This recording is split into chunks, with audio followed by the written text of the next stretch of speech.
চাষিরা কিন্তু নানানভাবে সমস্যার মধ্যে পড়ছে। একদিকে যেমন এই পেঁয়াজ বিক্রি করে তারা দাম পাচ্ছেন না, অন্যদিকে আবার এই কীটনাশকের কিনে তারা প্রতারিত হচ্ছে। দেখেন একটা জমিতে প্রচুর ঘাস, এই ঘাস এত ঘাস আমরা কিন্তু দেখিনি যে জমিতে এত ঘাস হয়। এবার এটা কিন্তু পেঁয়াজের, আপনি পেঁয়াজ ডুবে আছে। আসলে আপনি কি সময় মতো বিষ প্রয়োগ করেছিলেন না নাকি? হ্যাঁ করছিলাম। সময় মতো করেছিলেন? হ্যাঁ বেশি মানে নকল হয় কাজ করে নাই, এলে আরো বোতলে নিয়েছে এরকম নিয়েই নাই। বিষ কোম্পানির চলতেতে কাজ হয় না, কোনো বীজ দিয়ে কোনো কাজ হয় নাই। এই পরিমাণ চলতেতে বীজ দিলাম 2বার হরে 3বার হরে বীজ দিলাম, কাম হইলে না। বিষ ভেজাল। হ্যাঁ ভেজাল বিষ। যদি এই ঘাস না হতো তাহলে আপনার এই পেঁয়াজের ফলন কেমন হতো? 30, 35, 40। আর এখন কতটুকু পাচ্ছেন? এখন মন 12-15 হবে পারে।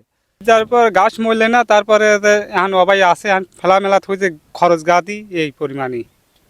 গাছ যদি কম হতো তাহলে ফলন হতো বেশি। আমার তো মূর্খ মানুষ, আমি দেখো এটা ভালো এনে দেই, কাজ করে না। খালি তো গাছ মানে বেশি লয়, অন্য বিষও ভেজাল। ভেজাল। এমনি প্রচুর দাম, তারপরেও বাজারে এই পেঁয়াজের দামও পাচ্ছেন না। অন্যদিকে ভেজাল কীটনাশকের কারণে এই জমির এই অবস্থা।